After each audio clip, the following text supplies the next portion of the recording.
किससे पड़ेगी। और द्रौपदी वहीं खड़ी खड़ी सुन रही थी। द्रौपदी ने कहा कि मैं एक अच्छा सारथी तुम्हें बता सकती हूँ। हाँ बताओ, कि वो जो तुम्हारी दीदी को डांस सिखाता है। उसने कहा वो करण जोर। तो अर्जुन उसके पीछे भागता, अर्जुन भाग के पकड़ता उसको कि तू तो केवल रथ पे बैठ जा और बैठ के झूठा यूं करता रहे, बाकी तीर मैं चला लूंगा। तो उसने कहा भाई साहब थोड़ा ज्यादा नहीं बोल गया। ऐसे नहीं होता भैया, आप समझ नहीं पा रहे, आपका ताता दिन दिन किया हुआ है उधर। इधर भाई साहब युद्ध करना है। अर्जुन ने कहा तू बैठ रहे, मैं थप्पड़ मारूंगा तेरे। और मैं अर्जुन हूं, अर्जुन पांडु पुत्र अर्जुन, विराटनगर। विजय सियाग सर ने बाण गंगा बताया होगा। अर्जुन ने बाण मार के गंगा निकाल दी, इसलिए नाम ही क्या हो गया, क्योंकि अर्जुन ने, पांडवों ने अपना अज्ञातवास कहां पे बिताया था, विराटनगर। कहां बिताया था? पांडवों को 12 साल का वनवास और 1 साल का अज्ञातवास मिला था। तो 12 साल का वनवास में तो उन्होंने बिता लिया, अब 1 साल का अज्ञातवास। अज्ञात मतलब आपके बारे में कोई ज्ञात होना नहीं चाहिए, कोई भी ज्ञान होना नहीं। तो कहां छुपे जाके, तब वो आके राजा विराट के पास छुपे थे। किसके पास छुपे? राजा विराट के पास। यहाँ के अलग अलग नौकरियां करने लगे थे। भीम बन गए थे रसोइये। क्या बन गए थे? रसोई। उधर जो राजा विराट की रानी थी सुदेशना, क्या नाम था? सुदेश। द्रौपदी जाके वहां नौकरानी बन गई थी। अर्जुन जो था वो राजा विराट की एक बेटी हुआ करती थी, क्या नाम था? उत्तरा, राजकुमारी उत्तरा। क्या नाम था? राजकुमारी उत्तरा को डांस सिखाने लग गया था, है ना। पहले थर्ड जेंडर के जो लोग होते हैं उनको डांस वगैरह सिखाने के लिए रखते, तो अर्जुन ने वो कैरेक्टर धारण कर लिया था, बरहनल्ला। क्या बन गया था? बरहनल्ला बनकर वहां पर डांस वांस सिखाने का काम करने लग गया था। तो सब अलग अलग वैसे काम में लगे हुए थे। और उधर से द्रोणाचार्य को पता चला कि आजकल पांडव कहां पर रहते हैं, कहां पे रहते हैं? विराटनगर के अंदर रहते हैं। तो कहते हैं द्रोणाचार्य ने और दुर्योधन को कहा कि विराटनगर में। दुर्योधन ने राजा विराट को मैसेज किया कि भाई हमारे 5 आदमी तेरे उधर घूम रहे हैं, पकड़ के दिए जाए। अब राजा विराट को बेचारे क्या पता 5 कौन है, वो तो अलग अलग वेशभूषा में और छुपे हुए थे। उसने कहा नहीं हमारे पास तो नहीं है। दुर्योधन ने द्रोणाचार्य को कहा कि भाई वो तो पता नहीं चल रहे कौन है। द्रोणाचार्य का एक तरीका है, अपने विराटनगर पर आक्रमण करते हैं और आक्रमण करके विराटनगर की गायें लूट लेते हैं।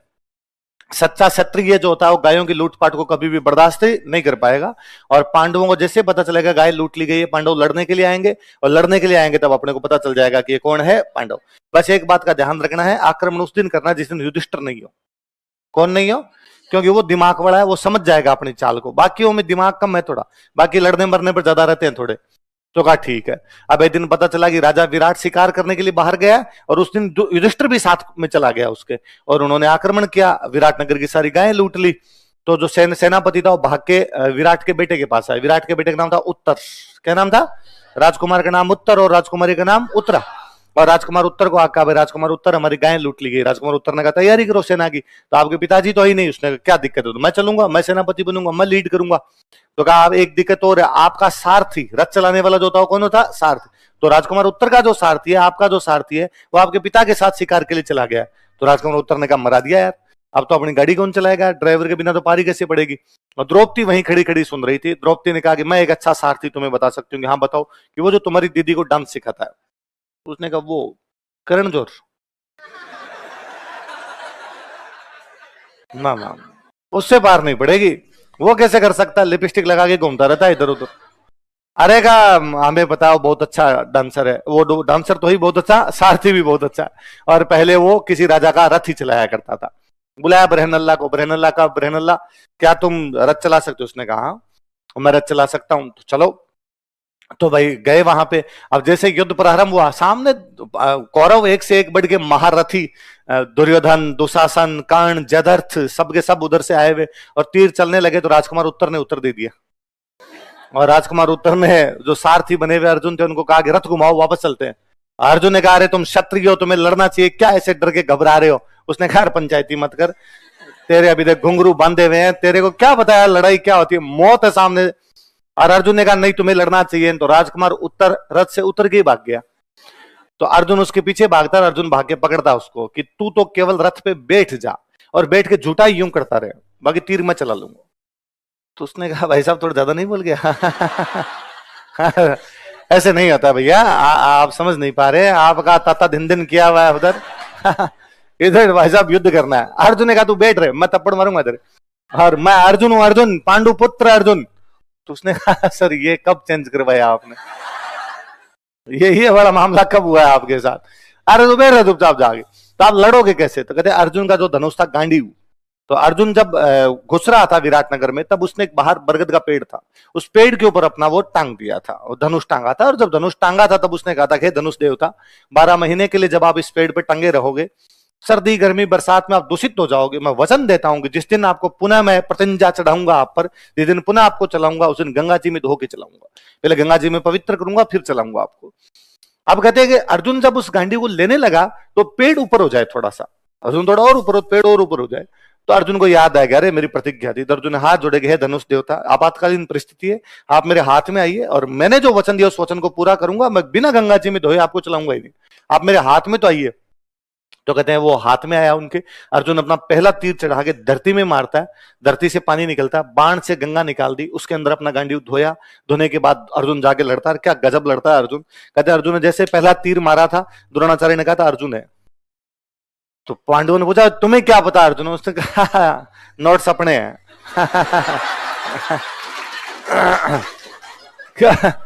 पहला तीर जो था वो द्रोणाचार्य के कदमों में मारा था अर्जुन ने, लगा अर्जुन ने पहला तीर मेरे चरणों में मारा है, इसका मतलब अर्जुन कह रहा है गुरु द्रोण आशीर्वाद दीजिए, मैं युद्ध प्रारंभ करने जा रहा हूं। अभी देखना अगला तीर भीष्म के चरणों में, भीष्म ने कहा गया।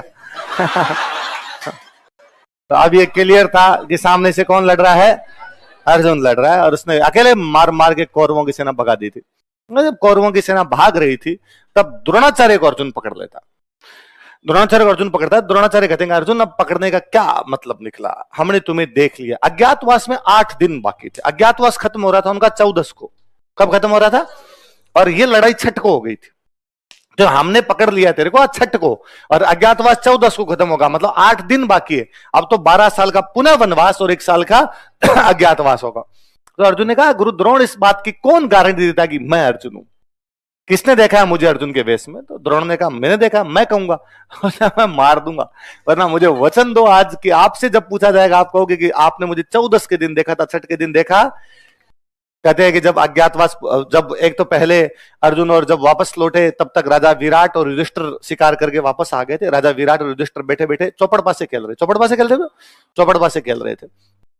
तो सेनापति उधर से नारे लगाते हुए आए, राजा विराट की जय हो, विराटनगर की जय हो, विराटनगर की जीत हुई। और कहते हैं राजा विराट ने यूं पासा फेंकते हुए कहा कि जहां पर मेरा राजकुमार उत्तर जाएगा वहां हारने की कोई संभावना भी नहीं है। तो भाई बाप को तो अपने बेटे पे होता ही है यार, इसमें क्या। तो युधिष्ठिर ने वापस पासा फेंकते हुए कहा कि नहीं, आज की जीत बरहन अल्लाह ने जिताई है। किसने जिताई है? युधिष्ठिर को पता था कि अपने वाला भाई कांड कर गया, इसकी कहां औकात थी। तो राजा विराट को इतना गुस्सा आता है कि राजा विराट पासा लेके युधिष्ठिर की नाक पे मारते, नाक तोड़ देते हैं युधिष्ठिर की, कि भाई तुम ऐसा कैसे कह सकते हो मेरे बेटे के बारे में, वो बरहन अल्लाह जिताएगा, मतलब मेरा बेटा नहीं जिताएगा। इतने में राजकुमार उत्तर खुद ही आ जाता है, और राजकुमार उत्तर आकर तक पिताजी युधिष्ठिर ये सही बोल रहे हैं, इन्होंने ही बरहन अल्लाह ने युद्ध जिताया है, और जिसे आप बरहन अल्लाह समझ रहे हैं वो पांडुपुत्र अर्जुन है, जिनकी अभी अभी अपने नाक तोड़ी है ये धर्मराज युधिष्ठिर है, वो जो अपनी रसोई में सुबह शाम एक आदमी लगा हुआ है वो भीम है, ये जो बाहर 2 बॉडीगार्ड खड़े नकुल और सहदेव है, और माता के महल के अंदर जो दासी के रूप में काम कर रही है वो महासती द्रौपदी है।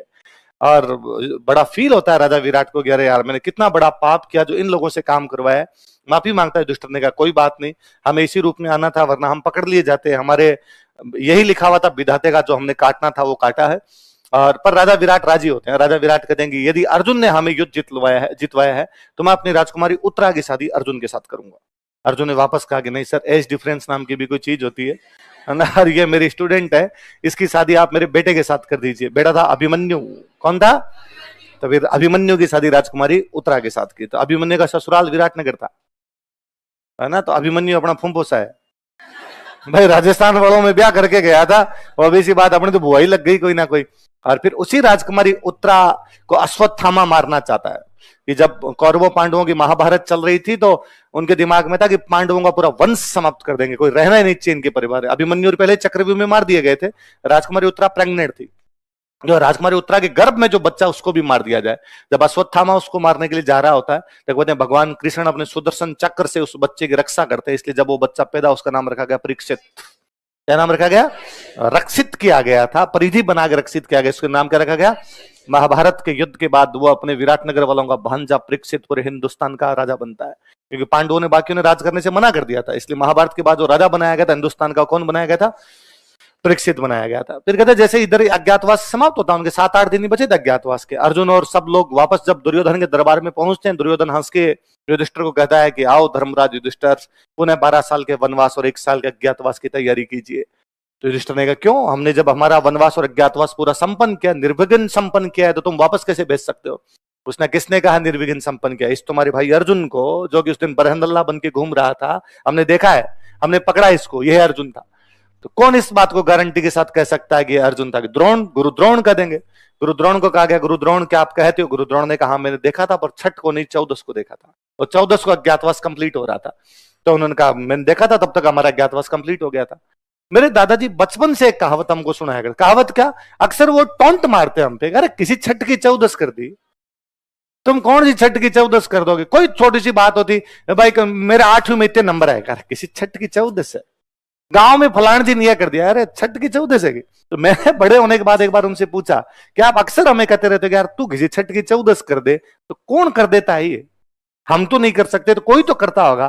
तो फिर अपने गांव वाले भाषा कर दे, अर्जन कर दे। अर्जुन तो बोला नहीं जाता, अर्जन अर्जन कर दे। तो फिर मैंने उनसे पूछा क्या? तो उनका साहब ये इधर इधर हो गया था, तो 6 की 14 कौन कर दे? अर्जन कर दे। बाण मार के गंगा निकाली इसलिए क्या? अभी देखो जेठ का महीना, सावित्री व्रत। सावित्री की कहानी तो पता ही होगी। एक महिला है सावित्री, जिसकी एक लड़की है सावित्री, इसकी शादी सत्यवान के साथ हुई। किसके साथ हुई? और शादी के कुछ समय पश्चात सत्यवान की मृत्यु हो जाती है। यमराज सत्यवान की बॉडी को लेने के लिए, डेड बॉडी को लेने के लिए आते हैं, और सावित्री यमराज से लड़ाई कर लेती है कि मैं मेरी पति की डेड बॉडी ले जाने नहीं। यमराज समझाते हैं कि हे युवती, इस दुनिया में समस्त लोग जन्म लेते हैं और समस्त लोग मरते हैं। मरने के बाद मैं उनकी डेड बॉडी लेके जाता हूं, उनका स्वर्ग नरक उनके पाप पुण्यों का कर्मों का फल मिलता है, इसलिए ले जाना आवश्यक है, वरना ये चक्र टूट जाएगा जो दुनिया का चक्र चल रहा है। वो चीखती है, चिल्लाती है कि नहीं मैं मेरे पति की डेड बॉडी ले जाने नहीं दूंगी। तो यमराज उसे कहते हैं कि ये तो देख मैं लेके जाऊंगा, ये तो तू नहीं रख सकती, पर तुम जब इतना कर रही हो तो तुम और कुछ मांग लो, यदि तुम और कुछ मांगोगे इसके बदले में तुझे वो मिल जाएगा। तो वह मांगती है कि मेरे पिता को 100 गाय प्रदान की जाए। गाय गाय उस समय सबसे बड़ा धन हुआ करता था। यमराज ने कहा तथास्तु। यमराज डेड बॉडी लेके चलते हैं, फिर चिकती चिल्लाती नहीं ले जाने दूंगी। यमराज पुनः कहते हैं और कुछ मांग सकती हो? तो पुनः कहते हैं कि मेरे ससुर को भी 100 गायें प्रदान की जाए। यूं करते करते खूब सारे वरदान मांगती है, मेरे पिता को 100 पुत्र प्रदान किए जाए, मेरे ससुर को 100 पुत्र प्रदान किए जाए। और यमराज सब पे तथास्तु कहते हैं, यमराज बस ये नहीं दूंगा, बाकी तो कुछ ही मांग सकती है। यूं करते करते और चिकती चिल्ला देती। यमराज कहते अब लास्ट एक अवसर हो रहा है, एक तेरे पास वरदान हो रहा है, मांग सकती है, फिर इसमें इसको लेके जाऊंगा तो कितना भी चीखना चिल्लाना। यमराज गुस्से में आ कहते हैं, और सावित्री उतने गुस्से में वापस कहती है कि देना ही चाहते हो तो मुझे सत्यवान से 100 पुत्र दो। और यमराज गुस्से में उनका तथास्तु, तो कहा रखो, ये यही रहेगा तब इसे 100 पुत्र होंगे। तो सावित्री यमराज के चंगुल से अपने पति को छुड़ा के लेके आ गई थी। इसलिए आज दिन तक हम किसी महिला के बारे में जब उदाहरण भी देते हैं तो हम अक्सर कहते हैं कि वो तो सती सावित्री है, और किसी की बुराई भी करते हैं तो हम कहते हैं वो कौन सी सती सावित्री है ना। तो सावित्री जी कितने यूं वो हुए। तो जिस प्रकार सावित्री जी ने अपने पति की जान बचाई थी, उसी प्रकार पेड़ लगाएंगे तो जीवन बचेगा। इसलिए पेड़ लगाए जाने चाहिए। कहानियां दोनों उस प्रकार से जुड़ी। इवन अपने ये जो होता है कि भाई अचानक हार्ट अटैक आ जाता है तो कहते हैं भाई जोर जोर से दबाना चाहिए, है ना, जोर जोर से, तो उसको बोलते सावित्री आसन है। सावित्री जी जान वापस बचा लाई थी, आप ऐसे करोगे तो आदमी की जान बच जाएगी, ये किया जाना चाहिए। आ जाओ शुक्ल पक्ष में। गंगा जी वाली तो कहानी बताई भी होगी आपको, नहीं बताई? भगवान राम इक्ष्वाकु वंश के थे। कौन से वंश के थे? इक्ष्वाकु। कौन सा? इक्ष्वाकु वंश में भगवान राम से बहुत पीढ़ियों पहले एक राजा हुए, उनका नाम था महाराज सगर। क्या नाम था? सगर। क्या नाम था? महाराज सगर एक अश्वमेध यज्ञ का आयोजन करते हैं। अश्वमेध यज्ञ का घोड़ा छोड़ा जाता है, उस घोड़े के पीछे महाराज सगर के 60,000 सैनिक थे। कितने सैनिक थे? घोड़ा कपिल मुनि के आश्रम में घुस जाता है। सैनिक कपिल मुनि के आश्रम से घोड़ा लेने के लिए जाते हैं। कपिल मुनि की तपस्या भंग होती है। कपिल मुनि उन्हें श्राप देते हैं कि जाओ सब के सब पत्थर बन जाओ। और 60 के 60,000 जो सैनिक थे वो क्या बन गए? मर गए। मतलब महाराज सागर को बड़ी चिंता हुई, क्योंकि हिंदू धर्म ये कहता है कि व्यक्ति की मृत्यु के बाद उसका अंतिम संस्कार किया जाना जरूरी है, जलाया जाना आवश्यक है। यदि आप जलाओगे नहीं तो उसको मोक्ष मिलेगी। पर पत्थरों को कैसे जलाया जाए? भाटे बन गए हो तो वो कैसे जलेंगे? अब महाराज सागर ने किसी से पूछा कि अब इनका क्या इलाज हो सकता है, और उनको बताया गया कि यदि गंगा जी इन पत्थरों के ऊपर से निकल जाए तो इनको मोक्ष मिल जाए। गंगा जी कहाँ? तो गंगा जी स्वर्गलोक में बहते हैं। तो गंगा जी धरती पर कैसे आए? राजी किए जाए। महाराज सगर माँ गंगा की तपस्या करते हैं, पर माँ गंगा राजी नहीं हुई। महाराज सगर के बाद कई पीढ़ियों तक लगातार गंगा जी की तपस्या की गई, गंगा जी धरती पर नहीं आए तो नहीं आए। फाइनली एक राजा, एक स्वाकु वंश में महाराज सगर की कई पीढ़ियों बाद बनते हैं महाराज भागीरथ। कौन बनते हैं? 12 वर्ष तक एक टांग पर खड़े रह के घनघोर तपस्या के बाद में माँ गंगे राजी वीर, माँ गंगे ने कहा मांग भागीरथ मांग, जो मांगेगा तुझे मिलेगा। राजा भागीरथ ने कहा है माते गंगे, यदि आप स्वर्गलोक से धरती पर पधारो और मेरे 60,000 जो पूर्वज जो किसी युद्ध के अंदर या किसी एक ऋषि के श्राप की वजह से पत्थर बन गए थे, उनके ऊपर से यदि निकलो तो उनको मोक्ष मिले, वरना उनकी आत्माएं भटक रही है, उनको अगली योनि प्राप्त नहीं होगी। और मां गंगे ने कहा कि भागीरथ मैं तुमसे राजी हूं, मैं उन 60,000 लोगों के ऊपर से निकल के उनको मोक्ष प्रदान कर दूंगी, पर एक दिक्कत दूसरी है, मैं जब धरती पर गिरूंगी मेरा प्रवाह, मेरा वेग, मेरा फ्लो इतना तेज है, धरती पे खड्डे खड्डे कर दूंगी मैं, तो मैं गिरूंगी कहां? तो फिर वापस चिंतन किया गया, अब क्या किया जाएगा? शिव अपनी जटाओं के अंदर गंगा जी को यदि समाहित कर ले तो गंगा जी धरती पर आ सकते हैं। इसलिए भोले भंडारी को राजी किया गया, भोले भंडारी बैठे, गंगा जी सबसे पहले शिव की जटाओं में आके गिरे। इसलिए आज दिन तक शिव जी की तमाम फोटो में यहां से जल निकल रहा है, वो जल गंगा जी है। उसके बाद में 60,000 लोगों के ऊपर से निकले, उनको मोक्ष प्रदान की, इसलिए गंगा जी को बोलते हैं मोक्षदायिनी। क्या बोलते हैं? राजा भागीरथ की वजह से आए थे, इसलिए गंगा जी को बोलते हैं भागीरथी। क्या बोलते हैं?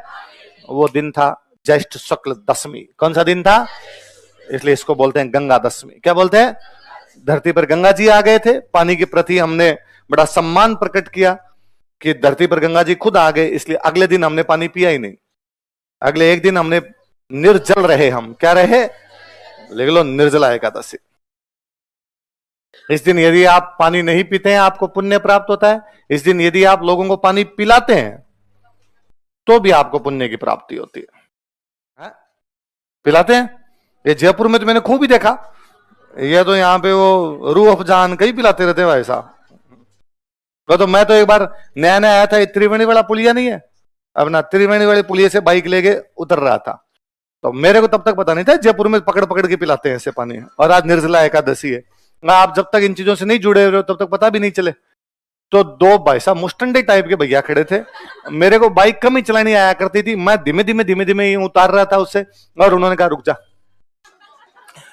तो मैं यूं डर के मारे ही रुका, मगर आज ये कूटेंगे जिसमें कोई शक नहीं है। तो मुझे लगा हो सकता है पीछे किसी से थोड़ी मोड़ी भिड़ गई हो, अपने को ध्यान नहीं पड़ा, और चलते में भिड़ गई हो कोई, और इन्होंने आगे कहा कि आगे आ रहा है, आगे निकाल लो, पकड़ ला। तो मैंने क्या हुआ भैया? उन्होंने कहा इधर साइड में आ जाओ। वो नीचे पानी पिला रहे थे उस पुलिये के, तो मुझे क्या था पुलिये के नीचे पानी पिला रहे, उनका गाड़ी इधर लगा दो। अब मैं भैया प्लीज क्या हुआ बताओ ना। अब उन्होंने मेरी बात पे ध्यान नहीं दिया, वो ये क्यों समझे कि डर रहा है, तो अरे अरे आओ तो आओ। तो मैं ये साइड में नीचे ले जाए कूटेंगे भाई, इधर कूटें तो 10 लोग बचाने तो आएंगे, मैं चिल्लाऊंगा मार रहे हैं बचाओ बचाओ, उधर पुलिस नीचे देखिएगा कौन, ये दोनों मुस्टंडे अपने को तो उठा उठा के पटकेंगे। जैसे तैसे करके मैं बाइक धीरे धीरे करता लेके गया, वहां जाते उन्होंने कोल्ड ड्रिंक वगैरह पिलाई, कोल्ड ड्रिंक तो क्या वो शरबत वगैरह तैयार कर रखी थी वो पिलाई, और कहा आज निर्जला एकादशी तुम्हें पता नहीं, और मेरे जीव में जी आया हूँ यार, चलो कूट तो नहीं रहे कम से कम। आपने एक और पिया, मगलो भैया एक और दे दो यार। तो उनका देखो आज निर्जला, उन्होंने फिर मुझे एक कहानी सुनाई वापस, यार निर्जला एकादशी है आज पानी पिलाते हैं, देखो आपको अब गर्मी में ठंडा पानी पिलाया तो आपकी आत्मा तृप्त हुई, मगर 2 मिनट पहले तो डर लग रहा था अभी तो ढंग से तृप्त हुआ है मेरी आत्मा, तो इसलिए पिलाया जाता है। इसका महत्व ये होता है, हम ये सुबह से ये काम कर रहे हैं, आने जाने वाले सब राहगीरों को पानी पिलाते हैं, जेठ के महीने में पानी से बड़ा महत्व क्या हो सकता है। मगर बात तो सही है, पर यदि आप और भी कोई चिल्ड चीज यहाँ पे रखो तो ज्यादा पुण्य भी प्राप्त हो सकता है आपको, है ना। गर्मी में तो कोई चिल्ड चीज चिल सकती है ना, वाई ओनली पानी एंड शरबत, और भी कुछ रख सकते हो आप, अगला महीना लो। उदयपुर में पतंगे उड़ती है इस दिन, लिखो इस दिन उदयपुर में पतंगे उड़ाई जाती है।